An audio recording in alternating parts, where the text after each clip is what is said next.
Imagine realizing that the very instincts keeping you alive are actually the exact same instincts keeping you broke. It's a pretty terrifying thought. It really is, but it completely shatters the way most of us look at money. So, welcome to this custom-tailored deep dive. We've designed this specifically to, change how you view your own financial life. Exactly. Our mission today is to completely bypass the whole get-rich-quick noise. We're going to decode how wealthy people actually think, how they behave, and how they spot opportunities that the rest of us just walk right past.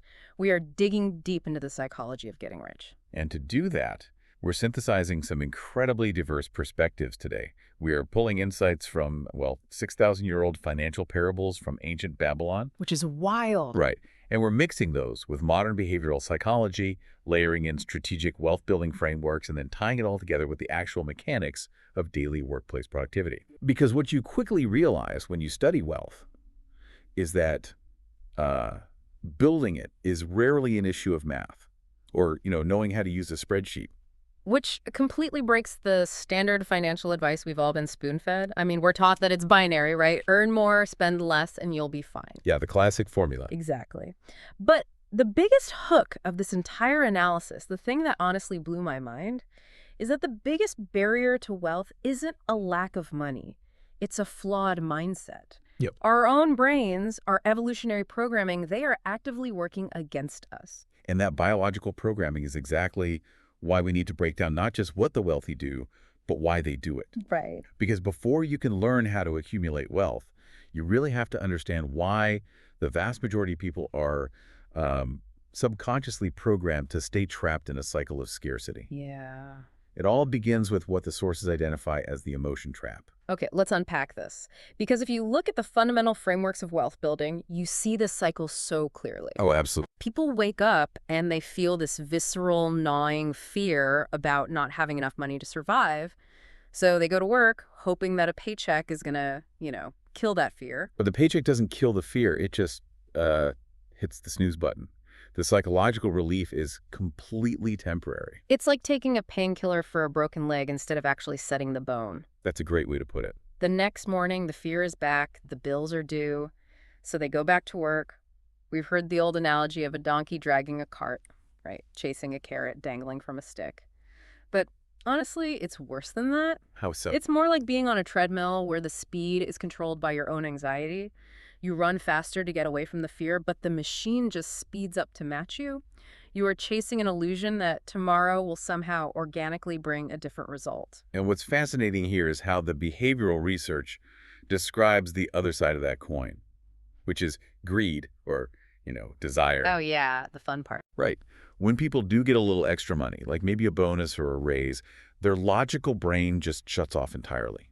Joy and desire kick in, and they immediately imagine all the things they can buy to elevate their status. Yeah, the lifestyle creep. Exactly. So fear pushes them out the door to work, and desire strips them of their money the second it hits their bank account.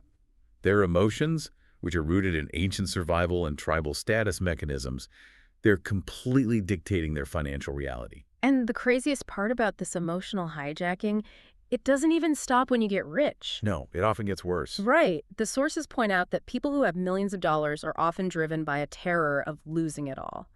They buy the massive houses and the fancy cars because they believe projecting power will soothe those insecurities. Yeah. But the weak, needy part of their soul just ends up screaming louder. Which brings us to one of the most profound ironies in the psychology of money. The fastest way to have less money is to spend money to show people how much money you have. Oh, man. This is where the illusion of wealth really shatters for me. We tend to judge wealth entirely by what we can see. Of course, it's visual. Yeah, we see someone driving a brand new Ferrari, and we immediately assume they are financially invincible. But the reality is, wealth is what you don't see. Right. True wealth is the cars not bought. It's the diamonds not purchased. It's the first-class upgrades declined. There's a brilliant story in the behavioral sources about a valet in Los Angeles who parked cars for the elite. Oh, I loved this part. Yeah. Over time, he realized that a massive percentage of the people driving these $100,000 Porsches weren't actually wealthy. They were faking it. Totally. They were mediocre successes who were spending an absurd percentage of their monthly income on a car payment They were literally bankrupting themselves to fake it until they made it. It reminds me of the man in the car paradox from the sources. Buying a Ferrari for respect is like, well, it's like putting on a superhero costume and expecting people to think you actually have superpowers. Exactly. The reality is, no one is looking at the driver. If you see a Ferrari roll up to a stoplight, you aren't admiring the guy behind the wheel. You are just picturing yourself in the driver's seat. The driver thinks they're buying admiration, but they're just becoming a trop in the observer's own fantasy. Wow, yeah. And this requires us to firmly define the difference between being rich and being wealthy. Okay, break that down. Being rich simply means you have a high current income. Like if you are making a $3,000 a month payment on a luxury car, you are rich. Because you have the cash flow for the payment. Right. But wealth is entirely hidden. Wealth is unspent options. It's the financial assets that haven't been converted into physical stuff yet. To build that wealth, you have to create a gap. The behavioral finance research we looked at defines saving money in a really harsh but true way. They say saving is just the gap between your ego and your income. It stings, but it's true. It really does. Past a certain level of basic survival needs, food, shelter, basic comfort, almost everything you spend is just your ego approaching your income. You're just trying to signal your status to the tribe. So take a second and look at your own bank statement from the last 30 days. Are you buying those items for their actual measurable utility? Probably not. Or are you bleeding your resources to feed your ego?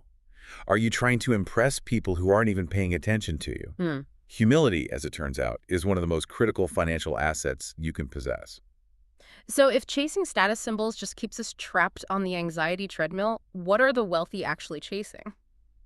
We have to redefine the goal here. We do. We have to stop thinking of money as a direct conduit to happiness and start treating it as a mechanical tool. A tool designed for one specific purpose: freedom. Exactly. The highest dividend that money pays, and this is backed up by decades of psychological research, is the ability to control your own time. Yes. It's the power to wake up and say, I can do what I want today with whoever I want for as long as I want. If we connect this to the bigger picture, it completely changes the mechanical approach to wealth building. We have to move away from asking, how do I get more cash to buy more stuff? Right. And start asking, how do I acquire things that buy back my time? And that leads us to the absolute golden rule of wealth building. Which is? You must know the fundamental difference between an asset and a liability, and you must exclusively buy assets.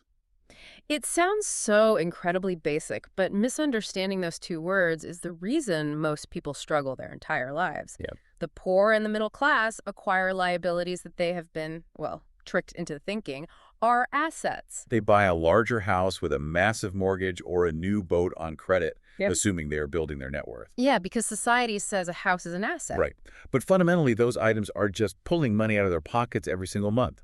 An asset, by strict definition, puts money into your pocket regardless of whether you go to work that day. We're talking about stocks, bonds, real estate that generates positive rental income, or intellectual property. Here's where it gets really interesting. Think of an asset like an incredibly loyal employee. Once a single dollar goes into your asset column, it becomes your worker. It never sleeps. Exactly. It works 24 hours a day. It doesn't need a coffee break. It doesn't complain, and it can work for generations. A liability, on the other hand, is like a financial subscription you can never cancel. Oh, that's a painful thought. It just constantly runs in the background of your life, draining your resources and your mental bandwidth, like a leaky pipe slowly draining your basement. And this distinction dictates exactly how the wealthy handle luxuries. The wealthy buy luxuries last. Delayed gratification. Yes. The poor and middle class buy them first, usually financing them with their own sweat, blood, and credit. But the long-term wealthy build their asset column first, and they wait until the cash flow generated by those assets can pay for the luxury. There's that perfect example from the strategic wealth frameworks we reviewed. The author's wife wanted a brand new Mercedes. Most people would just go to the dealership, sign a lease, and add another liability to their life. Right. Another leaky pipe. But she didn't do that. Instead, she bought a small apartment building. She waited 4 years. 4 years is a long time when you want a car today. It is. But over those 4 years, the renters paid down the mortgage until the property was generating a few $100s a month in pure, passive surplus profit.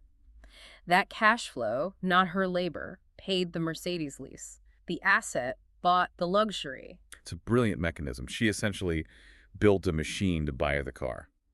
But of course, this raises an important question. What's that? Well, knowing the mechanics of cash flow is great, but how do you actually get the capital to buy an apartment building in the first place Yeah. when you are drowning in rent, groceries, and utility bills? This is where we transition from the psychology of wealth into the hardcore tactical habits of accumulation.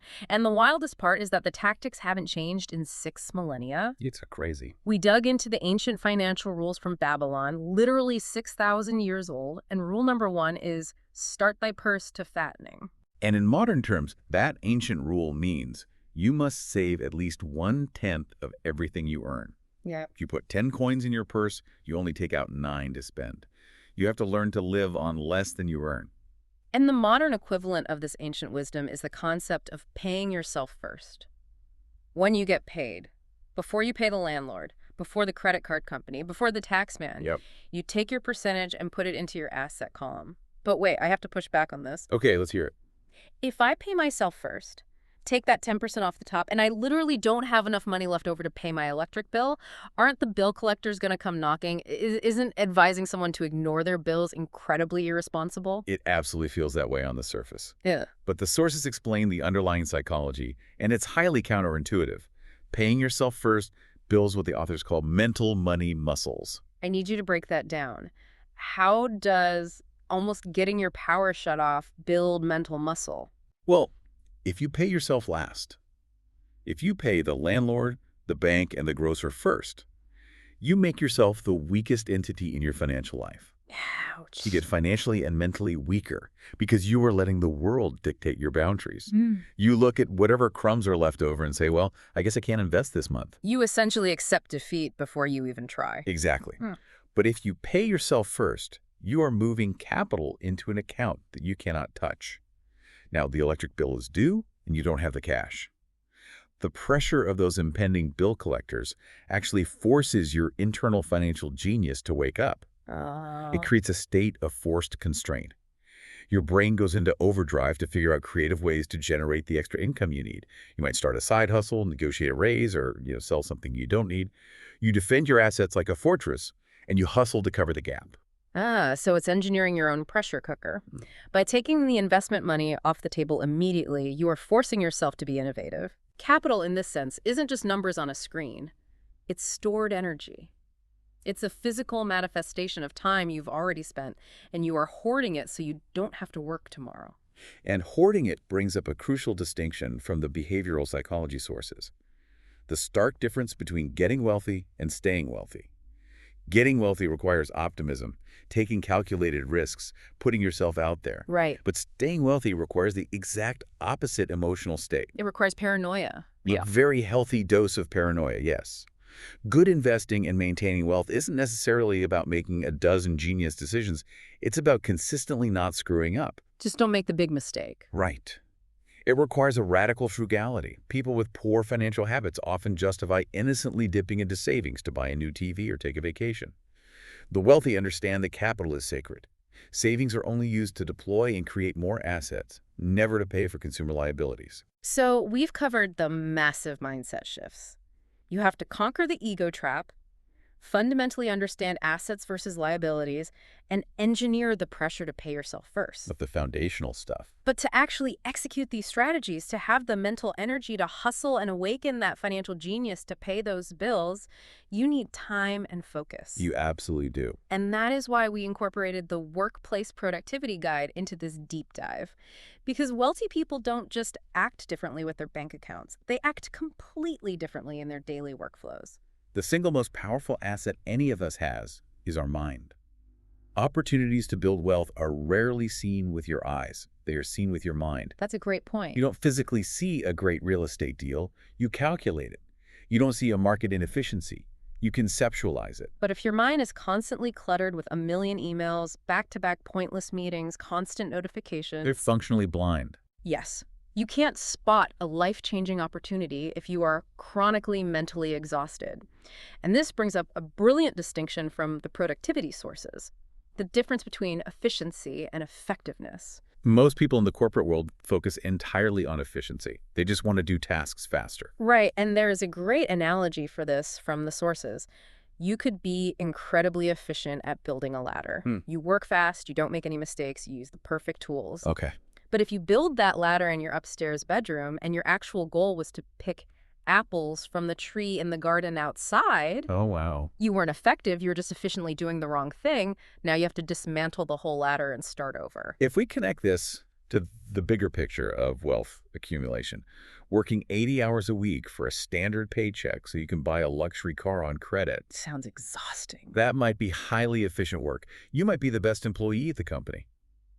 But it is completely ineffective if your ultimate goal is financial freedom. You are building the ladder in the bedroom. Right. Effectiveness is doing the right thing, which means spending your energy acquiring an asset.